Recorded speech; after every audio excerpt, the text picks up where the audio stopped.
अगर वो no go area है तो उसे बंद कर दिया जाए, नहीं तो उधर एक बोर्ड लगा दिया जाए कि ये हमारा इलाका नहीं है, ये किसी और का इलाका है, ताकि वहाँ ना जाए। कुछ ऐसा करें, या वह चौकी बना दी जाए जो लोगों को तंबी करे कि इस जगह मत जाए। या तो कोयटा की शुरुआत होती है, वहां से सबको बताया जाए कि इस रोड को ना पकड़े, कुछ तो करें। मुझे भी पता है कि अगर आपकी चौकी होगी तो वहां पे हम लोग, तो अब जहां से शुरुआत है वहीं से कह दें कि यहाँ मत जाए, ये जगह गलत है। तो आप अगर इसको बंद कर देंगे, खत्म कर देंगे, नो बोले नहीं बोले, आप इसे बंद करते प्लीज। मेरे सब बच्चों की सेफ्टी है, मेरे अपने बच्चे के लिए करा, मेरा बच्चा आखिरी हो।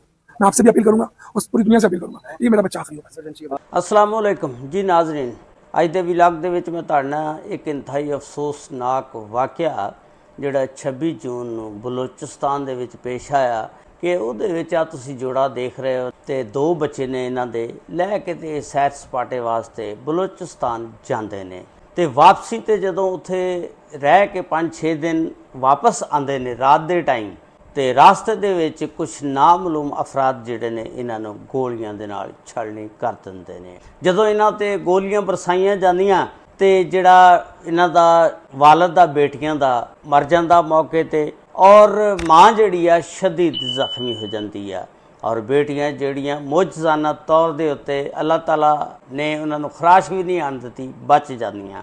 उहदी मुकम्मल तफसीलात अज दी इस वीडियो दे विच मैं तुहाडे नाल शेयर करांगा। ये वाक़या इस तरह कि इस लड़के का नाम है अली जमील, इसकी बीवी का नाम है आयशा। इन्हां दे दो बेटियां ने, जिहड़ी एक बेटी 5 साल की है, एक 4 साल की है। ये फैमिली जिहड़ी है कराची नाज़माबाद के इलाके दे विच रहिंदी है। जदों गर्मियां दीयां छुट्टियां होईयां, इन्हां दे बच्चे इन्हां नूं तंग करदे ने, जिद करदे ने सानू किते घुमा फिरा के लियाओ, सैर सपाटा करा के लियाओ। इहदा वालिद कहंदा कि इस दफ़ा काम दा लोड ज़्यादा आ, जिहदी वजह दे नाल मैं जा नहीं सकदा हैगा। इहदी मोबाइल दी दुकान आ, मोबाइल शॉप आ, अपनी दुकान ते काम करदा आ ते इन्हें कहा कि काम ज़्यादा लिहाजा मैं नहीं जा सकता। इहदी बीवी कहंदी कि तुसीं हर साल कहंदे हो कि इस साल नहीं जाना, अगले साल चलांगे। चलो पहला तो बच्चियां छोटियां सी, वो सफ़र करने के काबिल नहीं सी, हुण तां बच्चियां वड्डियां हो गईयां, एक 5 साल की हो गई, एक 4 साल की, हुण सफ़र एक कर सकदियां। लिहाजा असीं ऐसे साल जाना चाहते हैं, सानू सैर करा के लियाओ। ये कहते हैं कि चलो फिर ठीक है, आप कोयटा चलते हैं। कोयटा पहाड़ी इलाके आ, कोई चश्मे आ, कोई इस तरह की कोयटा की सैर करके आने आ ते तैयारी कर लो। तो ये जाता जाके अपनी दुकान ते सिस्टम नूं सीधा करदा कर कुर के ते घर आ जाता। आके ते यह ना 20 जून नूं निकल पैंदे ने कोयटा जाण वास्ते। ये अपने अबू नूं आखिरी कॉल करते हैं कि अबू असीं कोयटा जा रहे हैं ते बच्चों नूं घुमाण सैर सपाटा कराण। इहदे अबू कहते हैं कोयटा ना जावो, कोयटा दे हालात ठीक नहीं हैगे ते मैं नहीं चाहता कि तुसीं कोयटे जावो, उत्थे जाके सैर सपाटा करके आवो ते जिंदगी नूं खतरा भी रहिंदा उत्थे कोयटा, क्योंकि उत्थे BLP दे जिहड़े दहशतगर्द ने वो कुछ भी कर सकते ने। खैर ये ना कहते नहीं जी अबू, बच्चे जिद करते ने, लिहाजा असी उत्थे जाना ही जाना। तो खैर अल्लाह अल्लाह करके गड्डी च बहिंदे ने, कराची तो कोयटा वास्ते रवाना हो जाते हैं। रास्ते दे विच मुख्तलिफ जगह ते अपनी वीडियो बनाते जाते हैं, यादगार लम्हात जिहड़े ने सेव करते जाते हैं और जाते हैं। जिस वेले कोयटा पहुँच जाते हैं, कोयटा पहुँच के उत्थे इन्हां ने एक होटल जिहड़ा किराए दे उत्ते बुक करवाया। होटल दे विच तकरीबन 26 जून तक रहिंदे ने और रह के उत्थे मुख्तलिफ मकामात जगह की सैर करते हैं, बाज़ारां जाते हैं, शॉपिंग करते हैं। उस तो बाद जिस वेले इन्हां ने 26 जून नूं वापसी का रास्ता अख्तियार किया कि ये अपनी बीवी नूं कहण लगा, अली जमील आयशा नूं, कि आयशा गर्मी बहुत ज़्यादा आ, तेज़ धुप्प आ, इंजन जिहड़ा गड्डी दा हीट अप हो जाएगा, बेहतर यह आ कि आपां रात दे टाइम इत्थों रवाना होइए और अद्धा सफ़र जिहड़ा निकल जाएगा और सुबह साजरे ही आप कराची पहुँच जाएंगे। इसकी बीवी आयशा कहती है ठीक है जिवें तुसीं कहो। ये 26 जून नूं ना उतों गूगल मैप ला के ते अपना सफ़र स्टार्ट करते हैं, कौमी शाहरा ते चढ़ जाते हैं। जिस वेले चढ़ जाते हैं, सफ़र जारी करते हैं, रास्ते दे विच गूगल मैप जिहड़ा ओह इन्हां नूं कोई डिस्टर्ब कर दिंदा या कोई सिग्नल प्रॉब्लम आ जाती है या कोई भी मसला, यानी गूगल मैप ने इन्हां नूं गलत रास्ते ते चढ़ा दिता। वो रास्ता जिहड़ा दश्त दे इलाके मस्तूंग दे विच जांदा सी। जदों मस्तूंग दे कोल पहुंचे तो उत्थे कुछ नामलूम अफराद खड़े सी। इन्हां नूं डकण दी कोशिश की, उन्होंने हाथ दिता। ये अली जमील जिहड़ा सी यह डर गया, इन्हें कहा शायद कोई दहशतगर्द ने, चोर ने, डकैती कर लैणगे। इन्हां ने गड्डी होर दौड़ाती। जिस वेले दौड़ाई उन्होंने फायरिंग की। ये अली जमील जिहड़ा अगे गड्डी ड्राइव कर रहा सी, दी बीवी अगे बैठी सी और 2 बच्चे जिहड़े पिछली सीट ते बैठे सी। इन्हां दी गड्डी नूं चंगा नुकसान पहुंचा। उन्होंने जो फायर मारे तो फायर जिहड़े अली जमील नूं लग गए।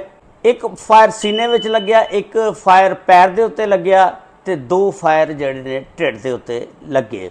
इस तरह इहदी बीवी जिहड़ी आ वो भी काफ़ी जख्मी हो गई। तो ये जिहड़ा एडा दलेर सी अली जमील, इन्हां गड्डी ना रोकी, उत्थों दौड़ाई रखी गड्डी। आखिरकार उन्हां दे इलाके दे विचों निकल गए, एक महफूज मुकाम ते पहुँच गए। उत्थे जाके अली जमील दा हौसला जिहड़ा वो टुट गया और अली जमील डिग जांदा और मौके ते उहदी फिर जान जिहड़ी आ निकल जांदी आ।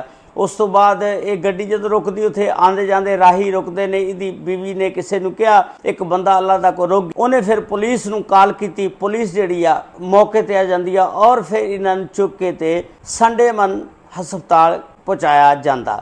उत्थे इन्हां चारां नूं लैके जाया जांदा और अली जमील दी जिहड़ी लाश आ वुरसा दे हवाले लवाहकीन दे कीती जांदी आ और इन्हां चारां नूं फिर शिफ्ट कीता जांदा कराची। उस तो बाद कराची पहुँच के अली जमील की तदफीन का काम किया जाता और उस तो बाद ये जिहड़ी इहदी बीवी आ उहदा इलाज भी जारी आ। ते बाकी जिहड़ियां बच्चियां ने 2 5 साल दी और 4 साल दी, वो मौजज़ाना तौर ते अल्लाह ताला ने उन्होंने खराश तक नहीं आन दी, बच गई ने। लेकिन वो डर और खौफ की वजह के नाल कौमे च चले गई सी। लेकिन कुछ देर तो बाद उन्हों की भी हालत बेहतर हो गई। इस तरह उन्होंने वालिद साहब ने फिर एक इंटरव्यू दिता, जिहड़ा मैं तुहानूं दिखा रहा, इंटरव्यू देख लो।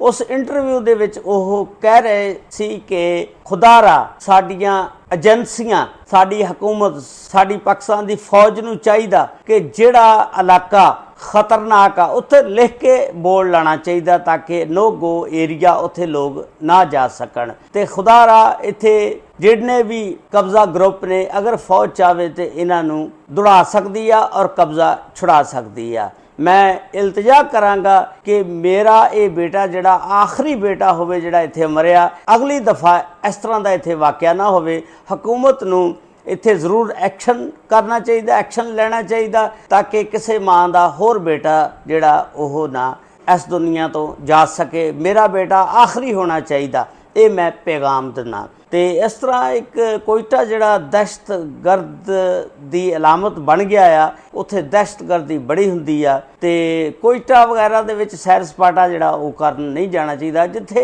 हालात ठीक ना होण और दहशतगर्द होण, इहो जिहे इलाकिਆਂ तो बचना चाहिए। अल्लाह ताला बुरे वक्त तो बचावे, अल्लाह ताला अपने हिफ्ज़ो ईमान च रखे। तुसी देखो कि यह जिद करके इहदे बच्चे, इहदी बीवी इस कोयटा गए, चूँकि उहदी मौत अल्लाह ताला ने उत्थे लिखी सी। इस वास्ते उत्थे जाके उन्हें दम देने सी, उहदी जान निकलनी सी। ते मौत का फरिश्ता जिहड़ा जिथे अल्लाह ताला ने मौत जिहदी लिखी आ उत्थे चुक के लै जांदा। बहरहाल परहेज़ भी थोड़ा बहुता करना चाहिए, लेकिन हुंदा ओही है जो मेरे अल्लाह की ज़ात नूं मंजूर होवे। अल्लाह नूं यही मंजूर सी। अब बस असीं दुआ कर सकते हैं अल्लाह ताला इहनूं जन्नतुल फिरदौस दे विच आला मुकाम अता फरमाए और बच्चियां नूं और इहदी बीवी नूं सब्रे जमील अता फरमाए। आमीन सुम्मा आमीन। इस वीडियो के बारे में तुसीं भी अपनी राय का इजहार जरूर करना और नाल चैनल नूं सबसक्राइब, लाइक और शेयर जरूर कर देना। अगर ये वीडियो तुसीं फेसबुक पेज पर देख रहे हो, फेसबुक पेज नूं फॉलो जरूर कर लेना। अल्लाह ताला सब ते रहमत फरमाए। अस्सलामु अलैकुम व रहमतुल्लाहि व बरकातहू।